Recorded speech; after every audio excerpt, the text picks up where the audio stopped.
It's fun time.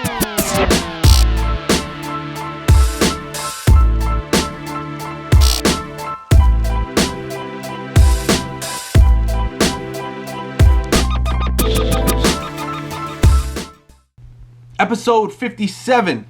Got a question on the Snapchat today from Tom about pitching and arm path. And his question is, by the way, if you're not following me on Snapchat, follow me, John Madden, 1882. Hit me up on Instagram too. You go pro baseball. Tom's question is, that definitely is what I'm trying to get, but I feel like my arm action is just too awkward. I guess we were talking about something beforehand. I don't remember because Snapchat disappears. I almost take the ball out of my glove in an overly circular motion back to get to my power position that every coach teaches, but this is making me think about it more than I should. My coaches all think I'm thinking about it too much, but other than my arm... Sorry, someone was calling me. Other than my arm... Where did I go?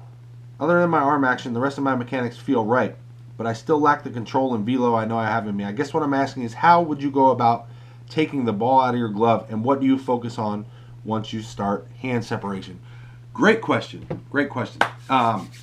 Because I think hand separation is mistaught a lot of times, and it sounds like it is with you as well. So let me step back. Hopefully you can see me when I do this. When I step back. Hopefully you can see me here. So for hand separation, when I separate, like if I'm pitching towards you, I hope you can see me again, but when I separate, if I'm pitching straight towards you, what we see a lot of guys do is separating straight to their target this way, right? I don't want that. I want you guys separating at a 45-degree angle or more, which means if I'm pitching straight to you, I'm going to separate my hands at a 45-degree angle or more. A lot of guys get totally closed. The back arm is the same, okay? So it's not, the back arm is not just going to be straight back this way to a power position like this, the W or circular motion like you're talking about. It's going to be at an angle 45 degrees or more this way, and we want to get into what's called a scap load first, okay?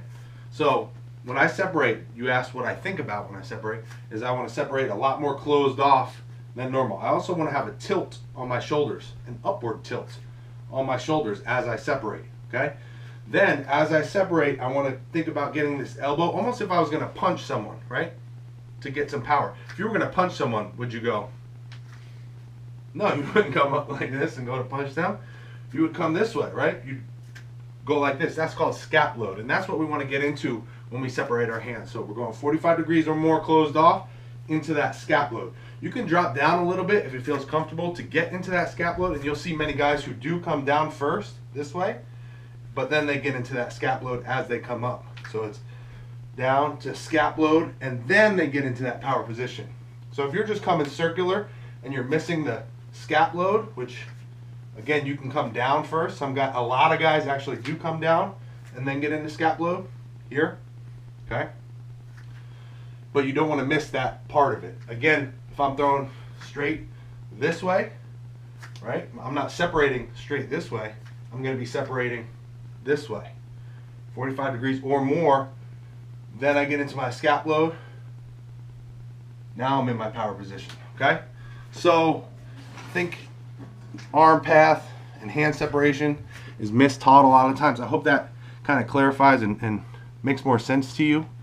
If you guys have any questions, let me know. What do you guys do? What kind of hand path or hand separation or arm path do you guys do when you're pitching? And what works best for you? At what degree would you say you are closed off when pitching? Are you like 45? Are you more to the 90? Leave me a comment below. Let me know.